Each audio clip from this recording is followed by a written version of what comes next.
अ, नमस्कार. पहिल्यांदा मी अ,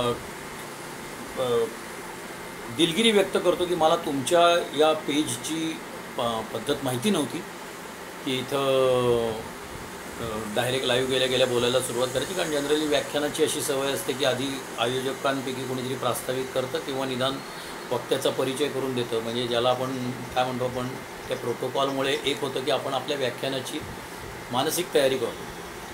असो, आज सावरकरांची जयंती आहे. सावरकरांच्या जयंतीच्या निमित्तानं आपण त्यांच्या काही आठवणी, स्मृती, काही विचार हे शेअर करण्यासाठी आपण एकत्र जमलेलो आहोत. मला आज विषय असा दिलेला आहे, आपण म्हणजे विषय निवडलेला आहे की सेल्युलर जेलमधील सावरकर. मला स्वतःला असं वाटतं की सेल्युलर जेलमधील सावरकरांना लहानपणापासूनच आपण ज्यावेळेला सावरकरांचा इतिहास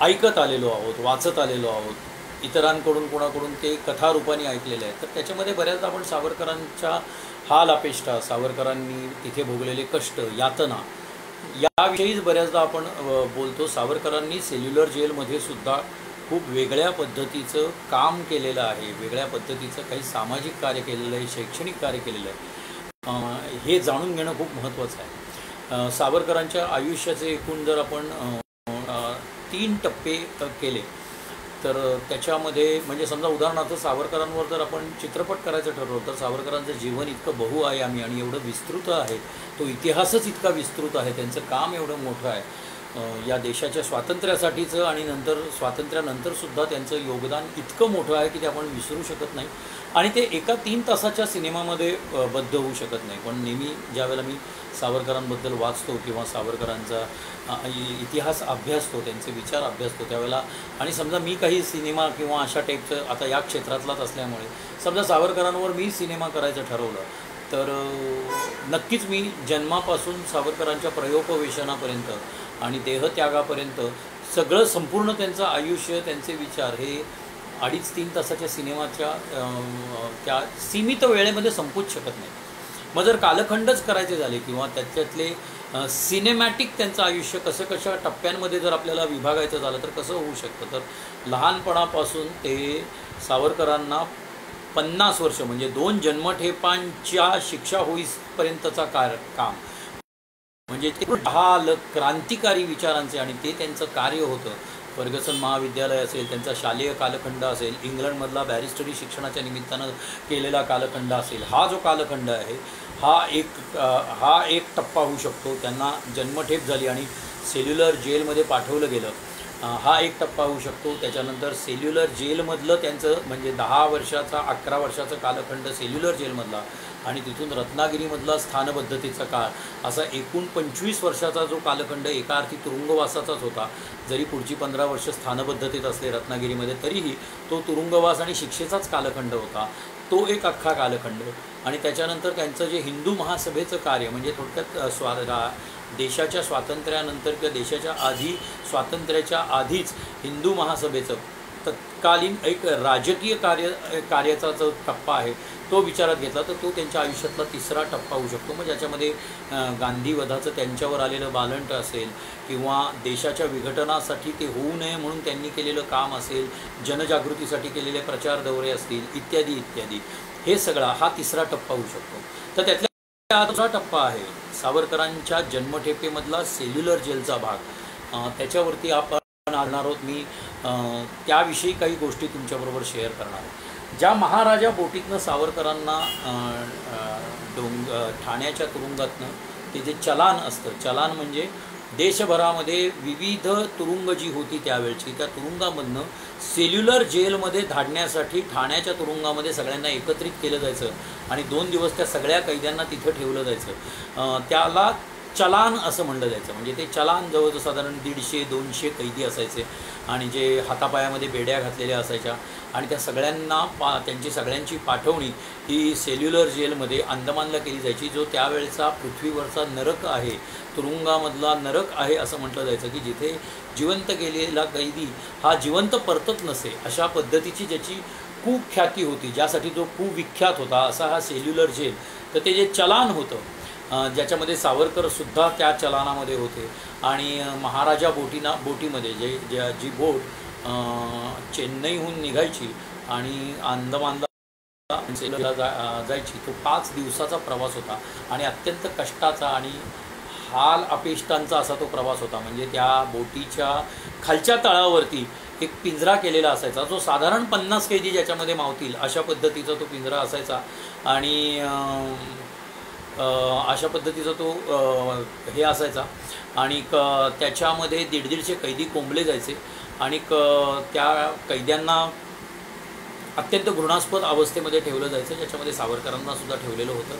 सो त्या हाल अपेष्टा सहन करून जवळजवळ 5 दिवसानंतर सेल्युलर जेलमध्ये सावरकर ज्या वेळेला पोचले, सेल्युलर जेलमध्ये महाराजा बोट ज्या वेळेला पोर्ट ब्लेअरला अंदमानला ज्या वेळेला आली, सावरकरांनीच हे लिहून ठेवलेलं आहे आणि हे केलेलं आहे की आपल्याला असं वाटतं की 50 वर्षाच्या काळ्या पाण्याच्या शिक्षेचा बिल्ला त्यांच्या गळ्यामध्ये होता. तीच मोठी शिक्षा होती की त्यांना उठता बसता सतत त्या 50 वर्षाच्या शिक्षेची जाणीव सतत व्हावी. ते एका अर्थी रोजचं मरण असल्यासारखंच होतं, कारण 1911 त्यांची शिक्षा सुरू झाली होती आणि त्या शिक्षेची सुटका ही 1960 होणार होती. म्हणजे ते जिवंत परतणं शक्यच नव्हतं. अशाच पद्धतीची व्यवस्था त्यावेळेला इंग्रज सरकारनं ब्रिटिशांनी केलेली होती. कारण माझ्या मते किंवा एकूणच त्यावेळच्या परिस्थितीनुसार सावरकर हे त्यांच्या दृष्टीने सगळ्यात धोकादायक असे राजकीय नेते होते की ज्यांनी भारतामध्ये राहणं, भारताच्या मातीमध्ये राहणं आणि तिथे क्रांतिकार्य किंवा स्वातंत्र्याच्या दृष्टीने प्रयत्न करणं हे इंग्रज सरकारच्या दृष्टीने अत्यंत धोक्याचं होतं. हे इंग्रजांना पूर्ण जाणवलेलं होतं. किंवा इंग्लंडमध्ये जे त्यांनी क्रांतिकार्य केलेलं होतं, ज्या पद्धतीने अभिनव भारताच्या निमित्तानं त्यांनी इंग्लंडमध्ये ज्या पद्धतीने नेटवर्किंग केलेलं होतं, मग आयर्लंडचे क्रांतिकारक असतील, फ्रान्सचे असतील, जर्मनीचे असतील, ब्रिटिशांविरुद्ध जे क्रांतिकार्य करणाऱ्या ज्या संघटना होत्या त्यांचं युरोपभरचं जाळं अभिनव भारताच्या निमित्तानं सावरकरांनी केलेलं होतं आणि हे सगळ्यात धोकादायक होतं. सशस्त्र क्रांतीचा उठाव करण्याचा जो काही प्रयत्न असेल, मग जो शस्त्रास्त्रांचं डिस्ट्रीब्युशन भारतामधल्या सर्व क्रांतिकारी संघटनांमध्ये असेल, अगदी बॉम्ब बनवण्याच्या मॅन्युअल्सपासून ते अतिशय सांकेतिक भाषेमध्ये पोहोचवलेली ती बॉम्ब मॅन्युअल्स असतील, ती प्रात्यक्षिकं कशा पद्धतीने करायचं याचं प्रशिक्षण असेल, त्या प्रशिक्षणाचे विविध ठिकाणी वर्ग घेणं असेल, अशा पद्धतीने क्रांतिकारक तयार करणं असेल, हे जे काय नेटवर्किंग सावरकरांनी केलेलं होतं हे ब्रिटिशांच्या दृष्टीने, सत्तेच्या दृष्टीने अत्यंत धोकादायक होतं. त्यामुळे देशामध्ये, या मातीमध्ये, हिंदुस्थानात सावरकर राहणं, त्यांनी कुठल्याही तुरुंगात असणं हे सुद्धा धोकादायक आहे. आणि म्हणूनच सावरकरांना त्यावेळेला 50 वर्षाच्या काळ्या पाण्यावरती त्यांनी अंदमानला धाडलं. त्याच्या आधीच 1 वर्ष सावरकरांचे थोरले बंधू बाबाराव सावरकर यांचीसुद्धा पाठवणी काळ्या पाण्यासाठी अंदमानलाच केली गेलेली होती. मला इथेच पहिलं सावरकरांच्या विचारांचं वैशिष्ट्य असं वाटतं की सावरकर ज्या वेळेला ज्यांनी अंदमान म्हणजे पोर्ट ब्लेअरचा तो परिसर एक जवळजवळ एक अख्खा दिवसभर विविध तपासण्यांसाठी, वैद्यकीय तपासण्यांसाठी सर्व कैद्यांना डेकवरतीच, महाराजा बोटीच्या डेकवरतीच ठेवलं जायचं, त्यांची वैद्यकीय तपासणी केली जायची आणि मग त्यांना सेल्युलर जेलमध्ये हलवलं जायचं. अशा परिस्थितीमध्ये ज्या वेळेला ते सेल्युलर जेलमध्ये जाण्याच्या आधी या तपासणीसाठी ज्या वेळेला डेकवर होते आणि त्यांनी तो पोर्ट ब्लेअरचा सगळा परिसर आणि अंदमानचा तो सगळा टापू स्वतःच्या नजरेने ज्या वेळेला न्याहाळला, बराच वेळ त्या डेकवरती होते, त्यावेळेला त्यांच्या मनामध्ये आपल्या शिक्षेचा, आपल्या गळ्यातल्या 50 वर्षाच्या शिक्षेचा जो बिल्ला लटकलेला आहे त्या बिल्ल्याचा किंवा याचा कुठलाही विचार त्यांच्या मनामध्ये आला नाही. तर त्यांच्या मनामध्ये पहिल्यांदा हा विचार त्यावेळेला आला पोर्ट ब्लेअरवर पाऊल टाकताना की माझा देश स्वतंत्र झाल्यानंतर स्वतंत्र भारताचं सर्वोत्कृष्ट नाविक तळ, नेव्हल बेस हा या अंदमानमध्ये होऊ शकतो की जो पूर्ण बंगालचा उपसागर आणि खालती असलेल्या हिंदी महासागरावरती लक्ष ठेवेल, या संपूर्ण टापूवर ज्याचा दबदबा असेल असा नेव्हल बेस स्वतंत्र हिंदुस्थानचा इथे होऊ शकतो. असा अत्यंत दूरदृष्टीचा हा नेता 50 वर्षाची ही शिक्षा भोगण्यासाठी अंदमानमध्ये दाखल झाला. सावरकर तिथे दाखल झाल्या पहिल्या प्रथम जर सावरकरांनी काय केलं असेल, माझ्या मते मी जे काही सावरकरांचा अभ्यास केला, सावरकरांच्याबद्दल जे वाचलं त्याच्यानुसार सावरकर हे हाडाचे क्रांतिकारक होते आणि तितकेच अत्यंत धोरणी राजकीय नेते होते, अत्यंत धोरणी राजकारणी होते. तर त्यामुळे सावरकरांनी तुरुंगात गेल्या जर पहिल्या प्रथम म्हणजे बाकीच्या त्यांच्या कायदेशीर बाबी ज्या काय असतील तसं बघायला गेलं तर जवळजवळ पहिले 4-5 महिने सावरकरांना एकांतवास होता. त्यांना इतर कैद्यांबरोबर बोलता भेटता येत नव्हतं.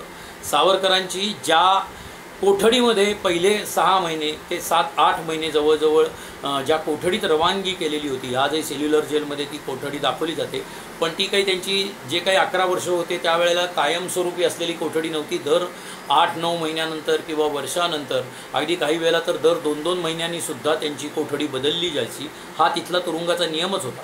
पण सुरुवातीची जी कोठडी होती ती सावरकरांचं मानसिक स्थैर्य पूर्ण नष्ट व्हावं, सावरकरांना मानसिक दौर्बल्य प्राप्त व्हावं यासाठी ज्या कोठडीची निवड करण्यात आली होती ती 7 नंबरच्या चाळीतली वरची कोठडी. आता तिथे फक्त 3च विंग्ज आहेत. बाकीच्या 4 विंग या सेल्युलर जेलमधल्या दुसऱ्या महायुद्धातल्या बॉम्ब हल्ल्यामध्ये पूर्ण नेस्तनाबूत झालेल्या आहेत. सेल्युलर जेल हे नावच मुळात त्याच्यासाठी यासाठी आलं की एकूण त्या 7 विंगांमध्ये प्रत्येकी 3 मजल्यांवरती 800 तुरुंगाच्या कोठड्या होत्या. त्या 800 कोठड्यांमध्ये 900 कैद्यांना ठेवण्याची व्यवस्था होती. ज्या कोठड्या मोठ्या होत्या त्याच्यामध्ये 2-2 कैदी ठेवले जायचे, पण एक कैदी हा एकेका कोठडीत अशी वेगळ्या सेलमध्ये एक कैदी ठेवला जावा अशी तिथं व्यवस्था होती. म्हणून त्याला सेल्युलर जेल असं नाव पडलेलं होतं. तर अशा सेल्युलर जेलमधल्या 7 नंबरच्या चाळीमध्ये वरच्या कोठडीमध्ये त्यांची नेमणूक करण्यात आलेली होती. आणि ती कोठडी इतकी वैशिष्ट्यपूर्ण होती की त्याच्याबरोबर खाली फाशी गेट आहे. आजही ते फाशी गेट तिथे आहे. ते जसंच्या तसं, जसं तेव्हा होतं तसंच्या तसंच आत्ताही राखून ठेवण्यात आलेलं आहे. एकाच वेळेला तिथं 3 जणांना फाशी देण्याची व्यवस्था आहे. खाली खटका बिटका सगळं शाबूत आहे. मानसिक दौर्बल्य प्राप्त व्हावं किंवा त्यांची मानसिक शक्ती नष्ट व्हावी, त्यांना इथे राहण्याचा वीट यावा, त्यांनी आत्महत्या करण्याचा प्रयत्न करावा अशा पद्धतीनेच त्याची रचना केलेली होती. याला कारण सेल्युलर जेलमध्ये बाकीचे जे कैदी असायचे त्या कैद्यांना तिथं फाशी दिली जायची आणि त्या फाशीचं सगळं चित्रण किंवा जे काही घटना घडायच्या, जे काही नाट्य घडायचं ते सगळं सावरकरांच्या समोर म्हणजे त्या चाळीमधल्या 3 नंबरच्या त्यांच्या खोलीमधनं वरनं सगळंच्या सगळं खाली दिसायचं.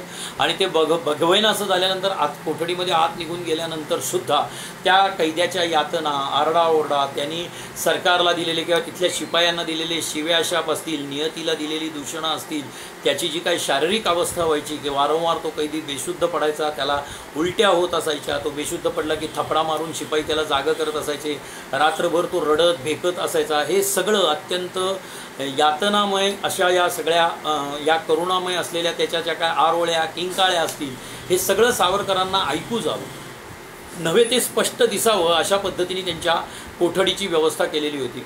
सावरकरांनीच लिहिलेलं आहे जन्मटेपमध्ये की अगदी त्या कैद्यांनी दिलेला काही वेळेला शेवटचा आचका किंवा त्या खटक्याचा आवाज देखील ऐकू यावा इतक्या जवळ ते फाशी गेट होते. अशा अवस्थेत त्यांना ठेवलं गेलेलं होतं. अशाही अवस्थेमध्ये सावरकरांना तिथं काव्य स्फुरलं. अशाही अवस्थेमध्ये सावरकरांना तिथे हिंदुत्वसारखा निबंधाची काही टाचणं करावीशी वाटली.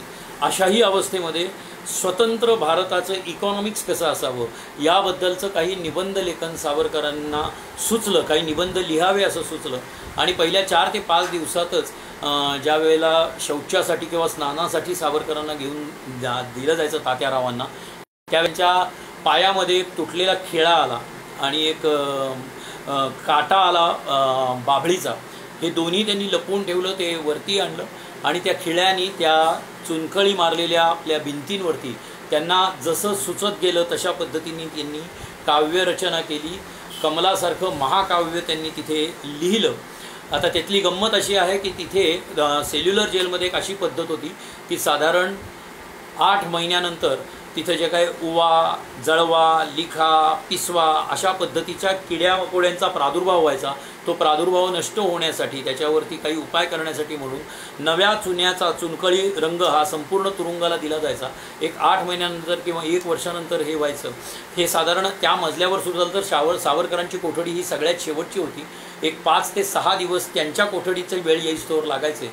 याच्यामध्ये 4ही भिंतींवर सावरकरांनी जे काही लिहून ठेवलेलं होतं ते सावरकर तोंडपाठ करून ठेवायचे आणि मग नव्या चुन्या दिल्या म्हणल्यामुळे सावरकरांनीच त्यांच्या भाषेत लिहिलेलं की 4 पानांची नवी वही माझ्यासाठी तयार झालेली असायची आणि मग मी नव्याने पुन्हा त्याच्यावरती लिहायला सुरुवात करायचो। हे साधारण 1910 ते 1915 या कालखंडामध्ये सावरकरांनी लिखाण केलं। कारण त्याच्यानंतर त्यांनी जे संप घडवून आले, राजकीय बंद्यांच्या मागण्यांसाठी, त्यांच्या न्याय्य हक्कासाठी सावरकरांनी जे तिथे उठाव केले, त्यांनी विविध आंदोलनं केली, त्याचा परिणाम असा झाला की सावरकरांना आणि इतर राजकीय बंद्यांना तिथे कागद, पेन्सिल किंवा इतर काही सोयीसुविधा ज्या राजकीय बंद्यांसाठी असायच्या त्या प्राप्त झाल्या आणि मग सावरकरांनी त्यांचं लिखाण असेल, सावरकरांनी त्यांच्या साहित्याची निर्मिती असेल, ही प्रॉपर नेहमीसारखी वही पेन्सिलीने केली। पण तोपर्यंत त्या 5 वर्षामध्ये जवळजवळ 10,000 ओळी सावरकरांनी तोंडपाठ करून ठेवलेल्या होत्या। त्यातल्या एकदा तर असं झालं की सावरकरांच्या शेजारी अभिनव भारतातलाच एक कैदी, जुना कैदी, त्यांचा जुना सहकारी सावरकरांच्या शेजारच्या कोठडीमध्ये आला आणि त्याची 6 महिन्यानंतर मुक्तता होणार आहे असं ज्यावेळेला त्यांच्याकडनं कळलं, त्यावेळेला त्या हिंदी भाषिक कैद्याला सावरकरांनी मराठी शिकवलं, मराठी कविता तोंडपाठ करायला लावल्या। सुटल्यानंतर तो कलकत्त्याला गेला, कलकत्त्याला एका संपादकाला गाठलं आणि त्यांनी या मराठी कविता सावरकरांच्या बंधूंपर्यंत पोचवायच्यात असं सांगितलं। बाळाराव सावरकरांनी त्या कविता ज्या पाठ केलेल्या कविता होत्या त्या लिहून घेतल्या, त्या रेक्टिफाय केल्या, म्हणजे त्यातल्या काही व्याकरणिक चुका असतील आणि हे करतील, आणि सावरकर आत असतानाच सावरकरांच्या कवितेचं पुस्तक बाहेर सावरकरांचं नाव न घेता, कदाचित टोपण नाव असेल, नाव न घेता बाहेर प्रकाशितही झालं। हे अशा पद्धतीचे अनेक उद्योग सावरकरांनी तुरुंगात असताना पहिल्यापासूनच सुरू केलेले होते। म्हणजे राजकीय बंद्यांच्या शिक्षणाचा आणि जे संपूर्ण अशिक्षित आहेत अशा कैद्यांच्या शिक्षणाचा एक कार्यक्रम सावरकरांनी तिथे राबवायला सुरुवात केली। साक्षरता वर्ग सुरू केले। जे राजकीय कैदी, राजकीय बंदिवान जे सुशिक्षित आहेत त्यांनी या अशिक्षित बंद्यांना शिकवायला सुरुवात केली। म्हणजे आपल्याला सरकार दरबारी जे अर्ज करायचे आहे, कायदेशीर हक्क, स्वतःचे न्याय्य हक्क आहेत, हे तरी आपल्याला कळले पाहिजेत। आपल्याला जेल मॅन्युअल वाचल्यानंतर त्यात काय लिहिलेलं आहे हे तरी आपल्याला कळलं पाहिजे। आपले कैदी म्हणून काही अधिकार आपल्याला न्यायाने दिलेले आहेत, कायद्याने दिलेले आहेत, याच सरकारने दिलेले, ते न्याय्य हक्क आपल्याला वापरता आले पाहिजेत आणि त्याप्रमाणे आपल्याला इथे हक्काने त्या पद्धतीने त्यांनी वागवलं गेलं पाहिजे हे तरी किमान कळावं। आपल्या घरी लिहिलेली जी काही आपण लिहिलेली जी काही पत्र आहे ती दुसऱ्याकडून लिहिण्यापेक्षा आपली आपण लिहावीत आणि आपल्याला घरच्यांची आलेली पत्र किंवा घरच्यांचे आलेले निरोप आहेत, कारण त्याच्यामध्ये सुद्धा सावरकरांनी एक पंजाब आणि बंगालमधून येणाऱ्या कैद्यांची जी पत्र आहेत त्याच्यामधूनही काही सांकेतिक योजनांची देवाणघेवाण किंवा काही बातम्या आपल्याला सांकेतिक रूपाने कळाव्यात आणि आपल्याकडच्या इथल्या बातम्या, विशेषतः कैद्यांच्यावरती होणारे अन्याय, ज्या पद्धतीचे त्यांच्यावरती होणारे अन्याय आणि अन्याय्य शिक्षा आहेत त्याच्या बातम्या बाहेर प्रसारित व्हाव्यात, यासाठी सावरकरांनी पहिल्यापासूनच इथे साक्षरतेचा एक उपक्रम राबवलेला होता आणि त्याला खूप चांगला प्रतिसाद इतर कैद्यांकडनं आणि राजकीय बंदिवानांकडनं सुद्धा मिळाला। सावरकरांचं नेहमी म्हणणं असं होतं की एका भावनेच्या आहारी जाऊन आपण कुठल्या तरी एखाद्या ब्रिटिश अधिकाऱ्याला मारलेलं असतं किंवा एखाद्या ब्रिटिश खजिन्यावरती दरोडा टाकलेला असतो क्रांतिकार्यासाठी, तो पैसा आपल्याला मिळावा म्हणून, आणि त्याच्यामध्ये सापडलेले हे कैदी भावनेच्या आहारी जाऊन याच्यामध्ये तुरुंगामध्ये आलेले असतात। पण देश स्वतंत्र झाल्यानंतर देश चालवणं ही एक अगदी वेगळी गोष्ट आहे। यासाठी एक राजकीय सुशिक्षितता येण्याची गरज आहे। यांना इकॉनॉमिक्स संदर्भात, अर्थशास्त्रासंदर्भात कळलेलं असलं पाहिजे, राज्यशास्त्रासंदर्भात असेल, देश स्वतंत्र झाल्यानंतर तो कशा पद्धतीने चालवला जावा, लोकशाही पद्धती कशा पद्धतीची असावी, या सगळ्याची जाण, ज्ञान आणि माहिती या इथल्या राजकीय बंद्यांना मिळालेली असली पाहिजे। अन्यथा नुसतं भावनेच्या आहारी कुठला तरी एक त्याग केला, राष्ट्रकार्य केलं, या नशेमध्ये किंवा या आनंदामध्येच मशगूल राहण्यात अर्थ नाही। कधीतरी हा देश स्वतंत्र होणार आहे आणि तो आपल्यालाच चालवायचा आहे। वेगवेगळ्या विचारसरणीच्या लोकांचा असेल पण तो आपल्यालाच चालवायचा आहे, भारतीयांना, एतद्देशीयांना चालवायचा आहे। सो इथले एतद्देशीय जे इथले आत्ताचे राजकीय बंदी आहेत हेच कदाचित उद्या सत्ताधारी होतील, यातलेच कोणीतरी लोकशाही प्रणालीमध्ये निवडून जातील, तर त्यांना या सगळ्या गोष्टींची माहिती, जाण, निदान प्राथमिक पहिल्या पायरीची माहिती व्हायला पाहिजे। म्हणून त्यांनी तिथे अर्थशास्त्राचे जे कोणी अर्थशास्त्राचे माहितगार होते, अर्थशास्त्राबद्दल, म्हणजे असंच झालेलं नव्हतं की दरवेळेला सगळे अशिक्षितच कैदी असायचे किंवा अल्पशिक्षितच असायचे, काही सुशिक्षित आणि उच्च शिक्षित कैदीसुद्धा होते। त्यांचे वर्ग तिथे सावरकरांनी गुप्त पद्धतीने सुरुवात केलेली होती, तिथे चर्चासत्र त्यांनी आरंभलेली होती. हे काही असं म्हणजे छान पद्धतीने एक राजकीय बंदीवानांना एका हॉलमध्ये ठेवलेलं आहे आणि सकाळपासून व्यवस्थित तिथे शाळा चालू आहे किंवा कॉलेज महाविद्यालय चालू आहे अशा पद्धतीने लेक्चर्स चाललेले आहेत असं नसायचं. तर स्नानाच्या वेळेला, गोळी जेवायच्या वेळेला जेव्हा जेव्हा कैदी एकत्र येत असत त्यावेळेला काही विशिष्ट 4-4, 5-5 जणांचा समूह एकत्र स्नानासाठी बसायचा किंवा जेवणासाठी बसायचा.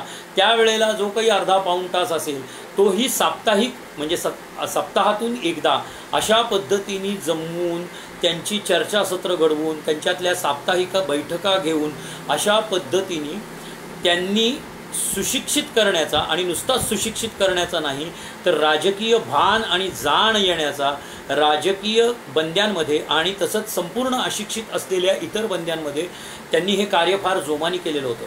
म्हणजे त्याच्या बाबतीत असं सांगितलं जातं की सावरकरांनी एकदा हा साक्षरतेचा प्रसार सुरू केल्यानंतर, आता हे फक्त आपण सावरकरांच्या जयंतीच्या निमित्तानं बोलतोय आणि सावरकर या कार्याचे उद्गाते आहेत म्हणून सावरकर, पण त्यांच्याबरोबर त्यांना सहकार्य करणारे नानी गोपाळ, उल्हासकर दत्त सारखे इतरही अनेक राजकीय बंदी, क्रांतिकारक त्याही वेळेला सेल्युलर जेलमध्ये होते की ज्यांनी सावरकरांना पूर्ण सहाय्य आणि हे सगळं डेव्हिड बॅरीच्या नजरेला न येता, त्याला न जाणवता अत्यंत गुप्त पद्धतीने चाललेलं होतं. जेव्हा जेव्हा कळायचं त्यावेळेला ज्या काही तिथल्या त्यावेळच्या शिक्षा असायच्या, म्हणजे तिथल्या शिक्षासुद्धा अत्यंत भयंकर आणि गंभीर असायच्या.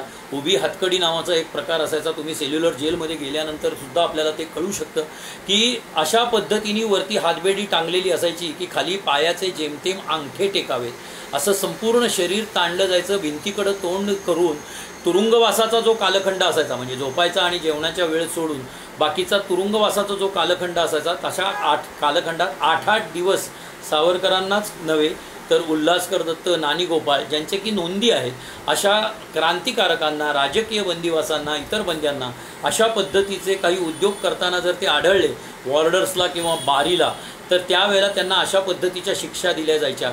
सावरकरांनीच लिहिलेलं आहे की इतकं शरीराची नस ताणली जायची की जेवणासाठी ज्या वेळेला हातकडीतनं हात सुटायचे त्यावेळेला खाली येताना, म्हणजे ते हात खाली आणून ते आपल्या कोपरामध्ये किंवा दंडामध्ये वाकवताना सुद्धा प्रचंड यातना आणि वेदना होत असत की त्या सहन करण्याच्या पलीकडे असत.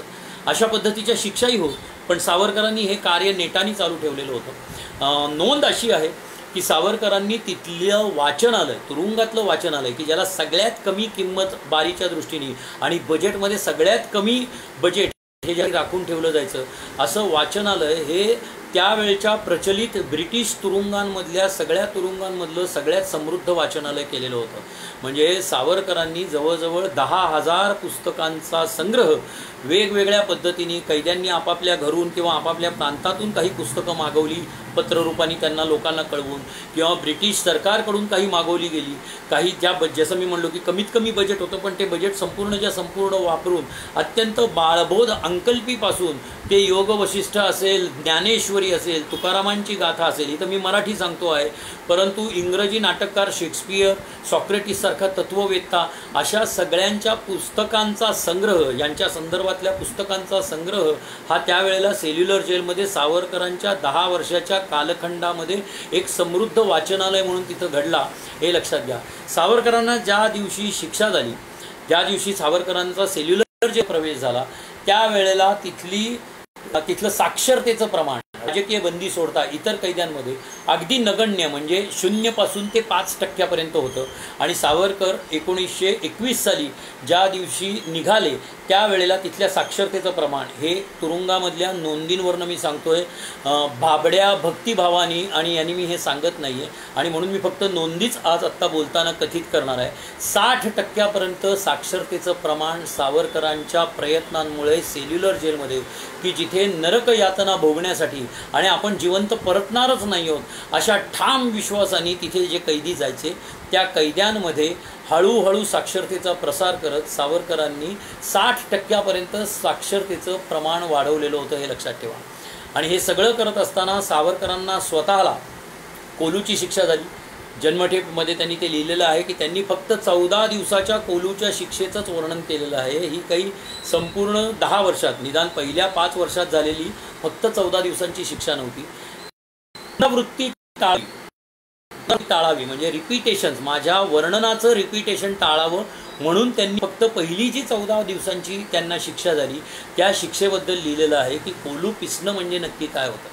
म्हणजे मी स्वतः घेतलेला अनुभव, त्यांना तो अनुभव घ्यावा न घ्यावा. मी सेल्युलर जेलमध्ये साधारण 7-8 वेळा आत्तापर्यंत गेलेलो आहे आणि कुठेही म्हणजे मला असं, मी त्याच्या सावरकरांच्या आत्ता असलेल्या त्या कोठडीत गेलो आणि मला भरून आलं वगैरे वगैरे, अशा कुठल्याही भाबड्या भावनेनी न जाता मी वेळोवेळी प्रत्येक वेळेला त्या तुरुंगाचा इतिहास, त्या इतिहासामधले वेगळे वेगळे पैलू जाणून घेतले.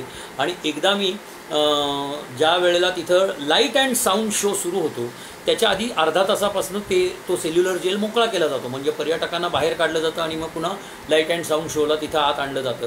तर साधारण 5 वाजता सगळ्यांना बाहेर काढलं जातं. तिथे 5 वाजताच्या सुमारास कोठड्यांमधनं अंधार व्हायला सुरुवात झालेली असते.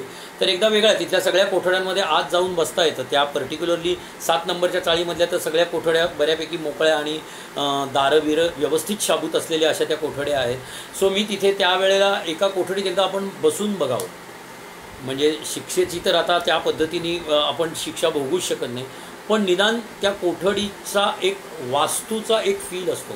याच्यावर कोणी विश्वास ठेवेल नाही ठेवेल, परंतु मला स्वतःला असं वाटतं की कुठल्याही तुरुंगामध्ये, म्हणजे आजच्याही तुम्ही कुठल्याही तुरुंगामध्ये नुसते गेलात तरी त्या तुरुंगामध्ये एक इतकी निगेटिव्हिटी पसरलेली असते आणि स्वाभाविक आहे की तिथे आयुष्यातले कढच फक्त तिथं उसासे म्हणून टाकले जातात.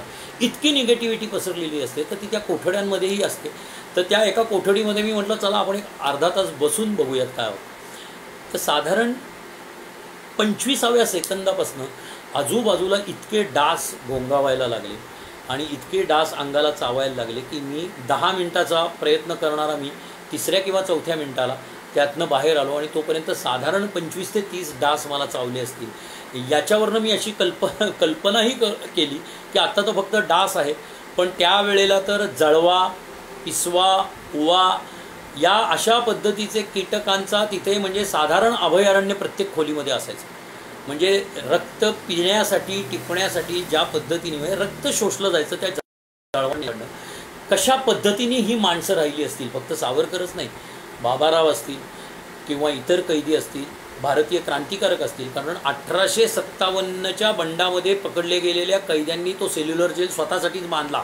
ब्रिटिशांनी तो त्यांच्याकडनं बांधून घेतला आणि त्याच्यानंतर जे राजबंदी त्या म्हणजे मग माणिक तोळा प्रकरणातले असतील, बंगालमधनं असतील, पंजाबमधनं असतील, असे अनेक राजबंदी ज्यांनी भारतीय स्वातंत्र्यासाठी कुणी एक तासासाठी सुद्धा जर राष्ट्रकार्य केलेलं असेल तर ते फार मोठं योगदान आहे असं मला स्वतःला वाटतं.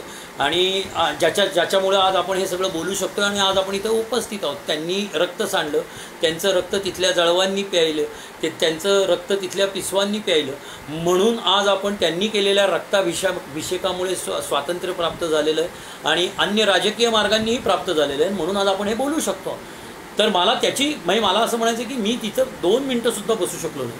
अन्य कोणी तिथे खरोखरी 5-5, 10-10 मिनटं बसूसुद्धा शकतील, पण मला स्वतःला हा अनुभव असा आला की जर जिथं मी 2 मिनटंसुद्धा ते नुसते डास ज्या आजूबाजूला घुं घुं आवाज करत होते आणि हे होते, तिथनं मी बाहेर पडलो आणि ज्यावेळेला जाणवलं की अक्षरशः 25-30 डासांनी आपल्याला म्हणजे जर्जर करून टाकलेलं होतं. माझ्या हातावरतीच फक्त फुल पॅन्ट घातलेली असते, पॅन्टमध्ये नाही, पॅन्टला पायाला नाही चावले. सावरकरांनी काय भोगलं असेल. आणि मग सावरकरांनी जे कोलूचं वर्णन केलेलं आहे, कोलू पिसण्याचं, स्वतःचंच नाही इतरही कैद्यांचं, विशेषतः बाबारावांना तर अर्धशिशीचा त्रास होत असताना कोलू पिसावा लागत होता, कारण तिथं बाकी कुठलाही नाही. म्हणजे तापाने फणफणून बेशुद्ध होऊन पडला तर ताप आहे असं मानलं जायचं. 100, 101, 102 हा ताप तिथला वैद्यकीय अधिकारीसुद्धा मान्य करायचा नाही. किंवा या कोलूच्या शिक्षेपासून आपल्याला सुटका मिळावी म्हणून कैदी वेगवेगळ्या पद्धतीची विषारी पानं किंवा हे खाऊन की ज्यांना वांत्या आणि जुलाब व्हावेत आणि पोटातनं सगळं ढवळून बाहेर पडावं, अशा पद्धतीचं आजारपण यावं की काही नाही तर इस्पितळामध्ये यांना भरती करा, अशा पद्धतीचा वैद्यकीय सल्ला किंवा वैद्यकीय प्रमाणपत्र दिलं जायचं की जेणेकरून आपल्याला कोलूला पिसलं जाऊ नये. इतकं कोलूच्या यातना भयंकर होत्या. एक तर तो कोलूचा दांडा वरती असायचा, त्याच्यावरती संपूर्ण लटकून तो पहिल्यांदा खाली आणला जायचा आणि बैलालाही ओढायला जड जावं अशा याच्यामध्ये त्या नारळाच्या करवंट्या त्या सगळ्या घाण्यामध्ये भरलेल्या असायच्या. आणि ज्यावेळेला तो घाणा पिसला जायचा, कोलूचा जो वॉर्ड असायचा, त्या सगळ्या भिंती गोल असायच्या. त्या गोल भिंतींची एक गंमत सांगतो, सायकॉलॉजिकल इफेक्ट. अंडा सेल नावाचा जो आजकालचा प्रकार आहे ना त्याच्या जवळपास जाणार आहे, की जर तुम्हाला एक सायकोलॉजिकल इफेक्ट असतो की आपल्या घराला कोण अँगल्स का दिलेले असतात, तर आपल्याला दृष्टीभ्रम होऊ नये, आपल्या नजरेला ते एक कम्फर्ट फील व्हावा अशा ह्यानी आपल्या घराला अँगल्स असतात, वेगळे वेगळे कोन असतात. गोलाकार ज्या वेळेला होतं त्यावेळेला आपसुकच तुमचा दृष्टीभ्रमच तयार होतो जो की कम्फर्टेबल नसतो. तर कोलूची जी कोठडी असायची ती गोलाकार कोठडी असायची आणि त्याला त्या घाण्याला जुंपल्याप्रमाणे कैदी त्याला जुंपले जायचे आणि ते ओढत राहावं लागायचं, बैलाप्रमाणे घर घर फिरवत राहायचं. 2-2 तास फिरवल्यानंतर 2-2 तास कोलू फिरवल्यानंतर मध्ये करवंटीवर पाणी प्यायची विश्रांती दिली जायची आणि पुन्हा पिसावं लागायचं.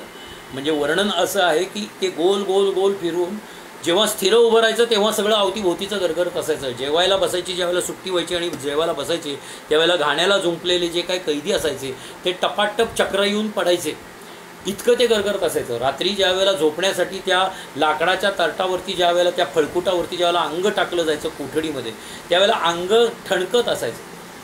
सावरकरांनी असं लिहिलेलं आहे की त्या नारळाच्या करवंट्याच्या कोलूच्या घाण्यामधला करकर आवाज आणि आमच्या हाडांमधला कोलू पिसताना पोटऱ्यांपासून खांद्यांपर्यंत होणारा हाडांचा करकराट हा एकत्र मिश्रित झालेला असायचा. आमच्या तोंडातून, आमच्या नाकातून, आमच्या कानातून, आमच्या गुदद्वारातून जे रक्ताचे थेंब थेंब पडलेले असायचे तेवढेच थेंब थेंब रक्त जसं गळत असायचं तसंच तेल गळत असायचं. हे वर्णन ऐकल्यानंतर असं वाटतं की काय यातना त्यांनी त्यावेळेला भोगलेल्या असतील. आणि मग जे की मला नेहमी असं वाटतं की सावरकरांनी असं माफी मागून सावरकरांनी माफीनामा दिला, सावरकरांनी माफी मागितली, माफीवीर वगैरे सावरकरांच्या बाबतीत म्हटलं जातं. कायदेशीर गोष्ट अशी आहे की मुळात असं कुठलंही माफी सावरकरांनी केली नव्हती. सावरकरांनी विनंती अर्ज केलेला होता शिक्षेमध्ये सूट मिळावी. शिक्षेमध्ये सूट मिळवणं हा कैद्याचा राजकीय आणि कायदेशीर हक्क असतो. सावरकरांचं एक साधं सरळ लॉजिक होतं आणि जे एका राजकीय नेत्यासाठी अत्यंत योग्य होतं असं मला वाटतं. आपण ना म्हणजे मी स्वतः नेहमी माझ्या सहकाऱ्यांना किंवा जे कोणी माझ्या विचारसरणीचे असतील आणि जे सावरकरांकडे अत्यंत भक्तिभावाने हे करतील त्यावेळेला मी नेहमी म्हणतो की आपण देवत्व देण्याच्या ऐवजी सावरकर नक्की काय होते याचा अभ्यास करणं अत्यंत गरजेचं आहे. तर पहिली गोष्ट, तत्कालीन सावरकरांपासून जे जे कोणी राजकीय लढाईमध्ये स्वातंत्र्य प्राप्त करण्याच्या लढाईत होते ते सगळे राजकीय नेते होते. ते राजकीय नेते असे होते की ज्यांनी देशाचं स्वातंत्र्य प्राप्त करण्यासाठी येन केन प्रकारेन, मग आम्ही वेळेला शस्त्र हातात घेऊ किंवा वेळेला कायदा हातात घेऊ किंवा वेळेला कायद्याची मोडतोड करू, जसं की आपण ज्याचं म्हणतो सविनय कायदेभंग, ही कायद्याची मोडतोड होती. तशाच पद्धतीने तुम्ही दिलेल्या कायद्यानुसार मला माझ्या शिक्षेमध्ये सूट मिळाली पाहिजे, मला जी तुम्ही 50 वर्षाची शिक्षा दिलेली आहे त्याच्यामध्ये सूट मिळाली पाहिजे. इतर कैद्यांप्रमाणे जसं वर्तणुकीचा क्रायटेरिया तुम्ही लावता तसा मला वर्तणुकीचा क्रायटेरिया लावून मला पॅरोलवर सुटका मिळाली पाहिजे किंवा मला 5 वर्ष झाल्यानंतर 6 वर्ष झाल्यानंतर इथेच तुरुंगाच्या बाहेर शेती किंवा इतर ते तर बंदर होतं, ते तर पूर्ण बेट होतं, त्याच्यातनं पहिले शक्यच नव्हतं, पहारेच असायचे. तर अशा पद्धतीने माझ्या कुटुंबीय जाण्याची परवानगी मिळावी जे जेल मॅन्युअलमध्ये शिक्षेच्या कायद्यामध्ये जेलच्या कायद्यामध्ये लिहिलेलं आहे. अशा पद्धतीचे 4 ते 5 विनंती अर्ज प्लीड जी की गुन्हेगाराचा कायदेशीर हक्क आहे. आणि सावरकरांसारखं बॅरिस्टरी ज्ञान घेतलेल्या माणसांनी राजकीय नेत्यांनी जे केलं ते काही चुकीचं केलं असं मला वाटत नाही. ज्यांना कोणाला त्यांना माफीवीर म्हणायचं असेल त्यांनी जरूर माफीवीर म्हणावं.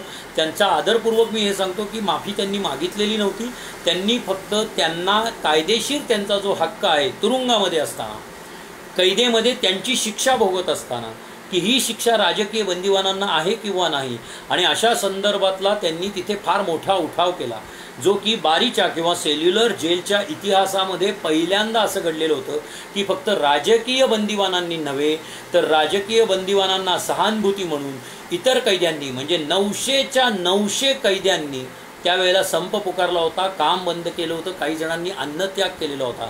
बारीने हर प्रयत्ने धाक दपाशा दाखवून दंडुकेशाहीने हा संप मोडायचा प्रयत्न केला, परंतु आतली उर्मी आणि सावरकरांची प्रेरणाच एवढी होती की तो संप मिटला नाही. शेवटी क्रॅडॉक नावाचा जो ब्रिटिशांचा गृहमंत्री होता त्याला अंदमानला भेट द्यावी लागली, कारण सावरकरांनी हर प्रयत्ने म्हणजे फक्त सेल्युलर जेलमध्येच संप करून त्यांनी ते थांबले नाहीत, तर हर प्रयत्न आहे म्हणजे ज्या कैद्यांना बंदरावरती ओझं वाहण्यासाठी जाता येतं, तिथल्या खलाशांची ज्यांची भेटगाठ होते, भले ते अशिक्षित असतील तर त्यांच्यापर्यंत अतिशय सांकेतिक रूपाने पत्र चिठ्ठ्या या त्या खलाशांना देऊन त्या हिंदुस्थानात पोचवून तिथं कुणापर्यंत पोचवायच्या, या सगळ्या गोष्टीला 2-2 महिने लागायचे.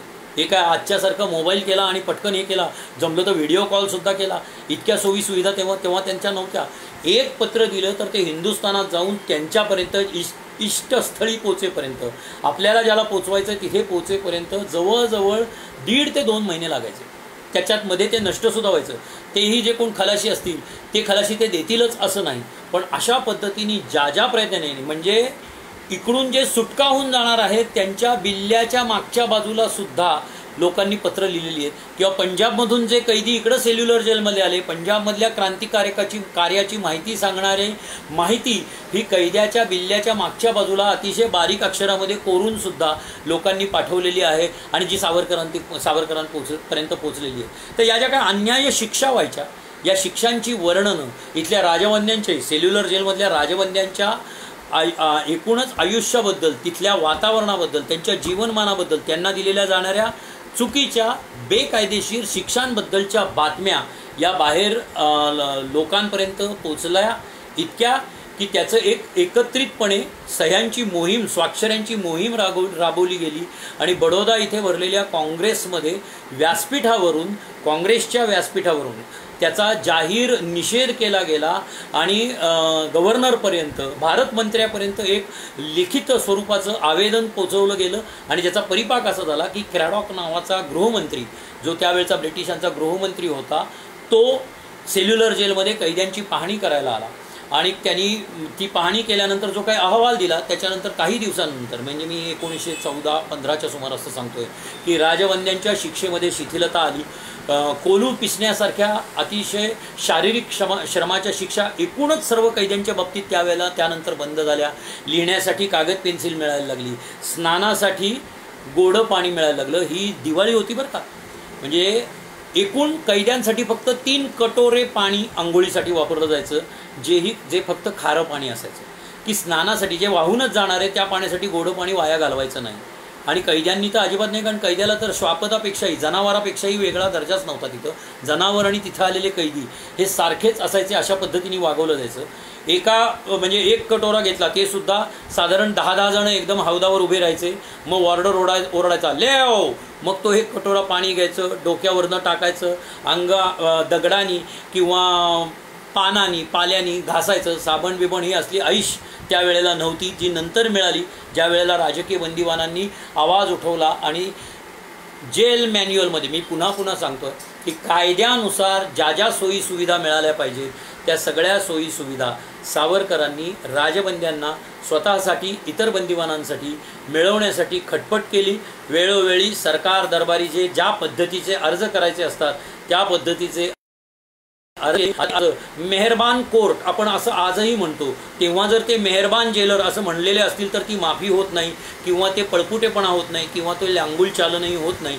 पण ज्यांना ते मानायचंच आहे त्यांनी, जसं मी नेहमी म्हणतो ना, सावरकरांचा द्वेष करणाऱ्यांच्या बाबतीत ज्यांनी झोपेचं सोंग घेतलेलं आहे त्यांना आपण कितीही गदा हलवलं तरीही ते उठणार नाही हे आपल्याला माहिती असतं, कारण त्यांनी सोंगच घेतलेलं असतं.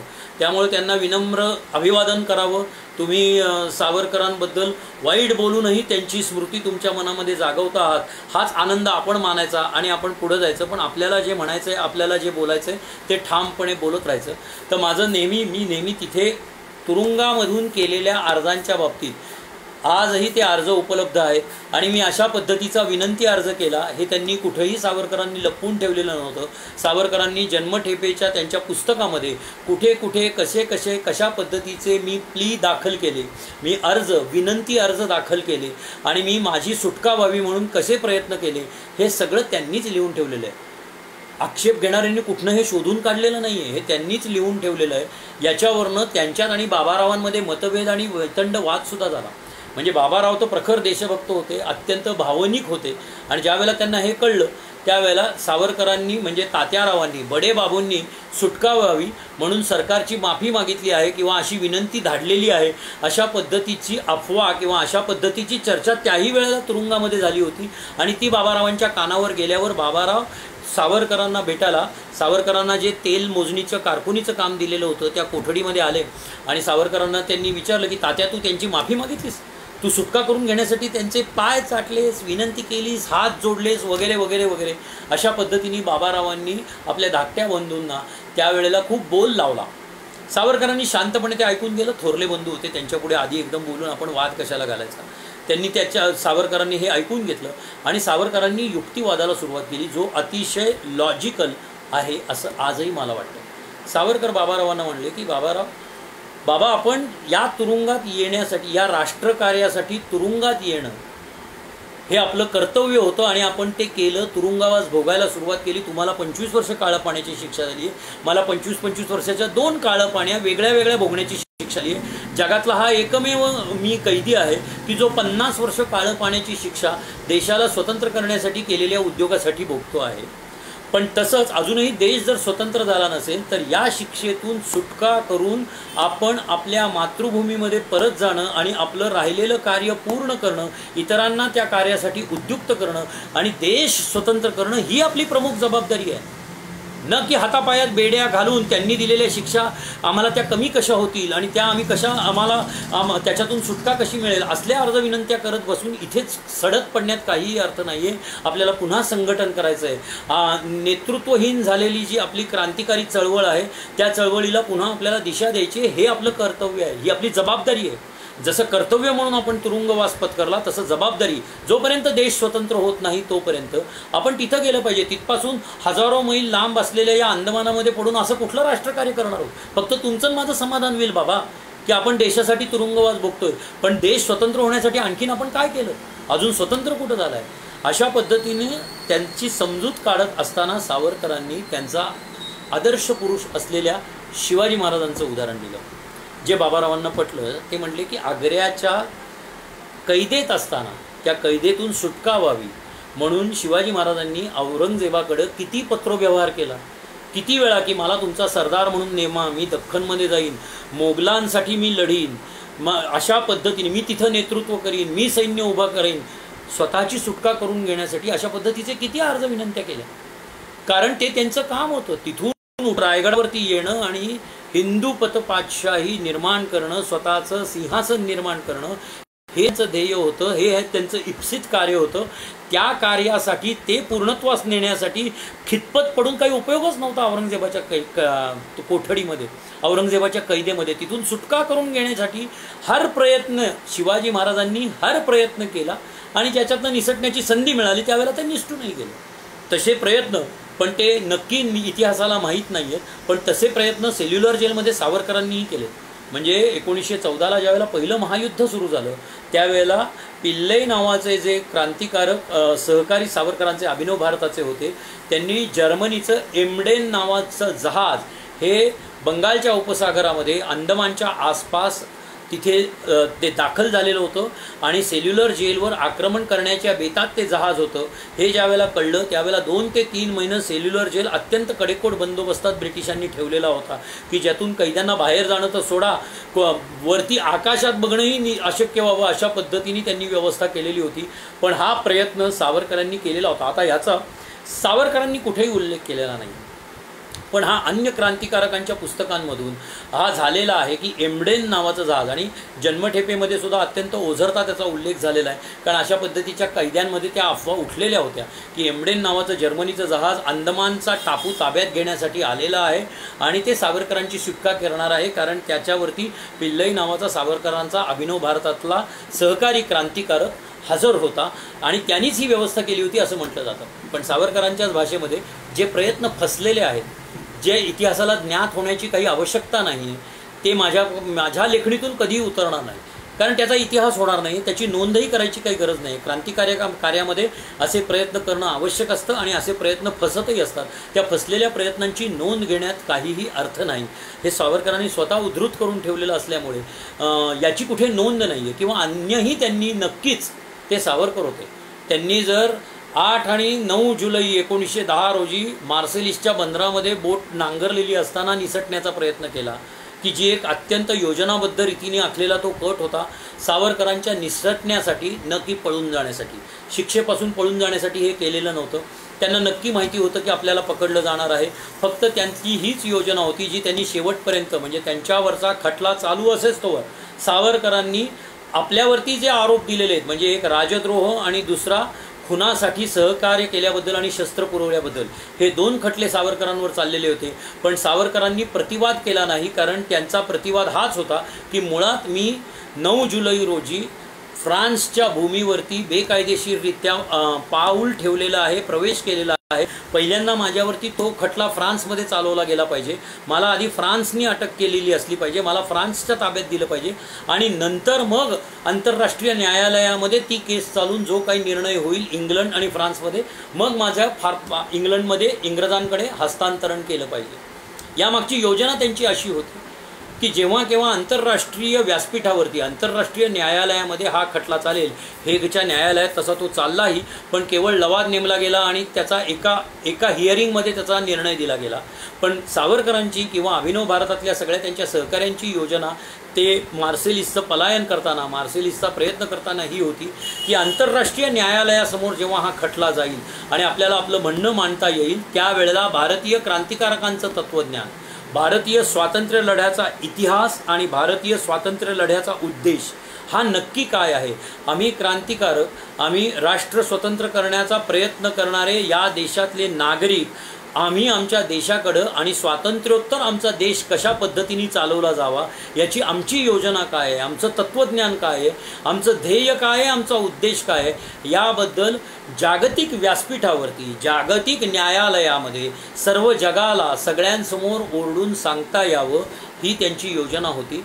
यासाठी त्यांनी मार्सेलिसला पलायन करण्याचा प्रयत्न केलेला होता आणि तो त्यावेळेला फसला. परंतु मार्सेलिसची उडी मात्र आज तागायत गाजली, त्याचा इतिहास झाला. हेच सावरकरांचं म्हणणं होतं की जे घडणार आहे, घडून जाणार आहे, त्याचा इतिहास होतो.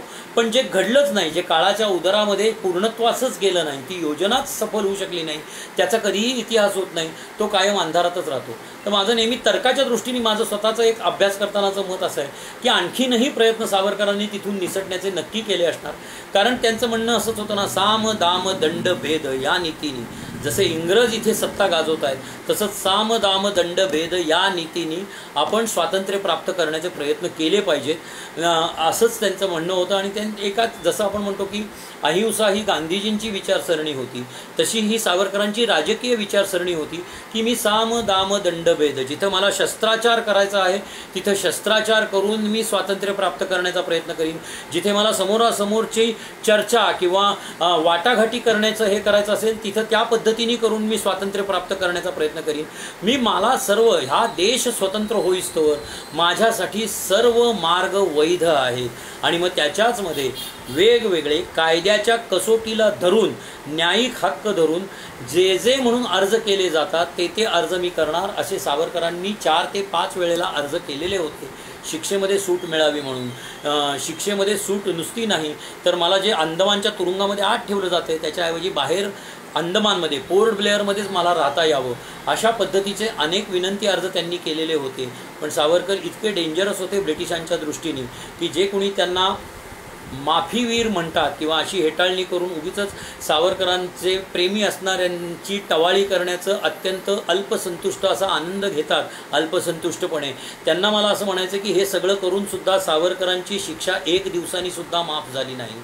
सावरकरांची जेव्हा हे अर्ज केले तेव्हा, म्हणजे जेव्हा राज्यारोहणाचा प्रसंग किंवा तो वर्धापन दिन असायचा त्यावेळेला बाकीच्या कैद्यांना 11 महिन्याची सूट मिळायची, प्रत्येक वर्षात 1 महिन्याची सूट मिळायची, अशा पद्धतीने सूट मिळायचा. पण सावरकर बंधूंना अशा पद्धतीचं कुठलाही सरकारी कृपावृष्टी ही सावरकरांवर कधीही झाली नाही. ज्या वेळेला सावरकरांना स्थानबद्धतेत ठेवलं त्याही वेळा त्यांच्याकडून हे 2 काय म्हणतो क्लॉज लिहून घेतले गेले की मी रत्नागिरी जिल्ह्याची सीमा ओलांडणार नाही कलेक्टरच्या परवानगीशिवाय, आणि कुठल्याही राजकीय व्यासपीठावरती मी जाणार तर नाहीच, पण मी कुठलंही राजकीय वक्तव्य, चालू असलेल्या राजकीय घडामोडींवरचं कुठलंही मतप्रदर्शन 5 वर्षांपर्यंत करणार नाही. आणि ही मुदत ही वेळोवेळी वाढवली जाईल कलेक्टरच्या आदेशानुसार। या 2 गोष्टींना मंजुरी देऊन, या 2 गोष्टी मान्य करून सावरकरांना स्थानबद्धतेत ठेवलेलं होतं, हे लक्षात ठेवा। त्यात कुठलीही त्यांनी माफी मागितलेली नव्हती। त्यांची क्षीण झालेली प्रकृती आणि मुंबई प्रांतातल्या त्यावेळेला केलेल्या काँग्रेसच्याच नेत्यांनी विधानसभेमध्ये, त्यावेळची विधिसभेला काय म्हणायचे, विधिसभा म्हणायचे, विधिसभेमध्ये वेळोवेळी हा प्रश्न मांडला, अगदी दिल्ली दरबारीसुद्धा मांडला। आणि त्याच्यानंतरच सावरकर बंधूंना सेल्युलर जेलमधनं पहिल्यांदा रत्नागिरीच्या तुरुंगात नेण्यात आलं। रत्नागिरीचा तुरुंग जर तुम्ही आज पाहिलात तर सेल्युलर जेलची कोठडी बरी अशी सावरकरांना जे पहिले 11 महिने ज्या कोठडीमध्ये ठेवलेलं होतं, इतकी भयंकर ती कोठडी होती। एकूण 5 कुलपांमध्ये सावरकर तिथे बंद असायचं। म्हणजे पहिली त्यांची एक 6x4ची एक खोली होती, त्या खोलीला एक कुलूप असायचं। त्याच्या बाहेर साधारण त्याच्या दुप्पट एक खोली होती ज्याच्यामध्ये 2 पहारेकरी बसलेले असायचे, त्याही खोलीला एक कुलूप असायचं। त्याच्यानंतर एक मोठा हॉल आहे, ज्या हॉलमध्ये आता चित्र प्रदर्शन केलेलं आहे, त्या हॉलला कुलूप असायचं। त्याच्यानंतर त्या हॉलपासून जो एक वरांडा निघतो आणि जिन्यावरनं खालती जातो, त्या जिन्याला जिथे पायऱ्या सुरू होतात तिथे एक कुलूप असायचं।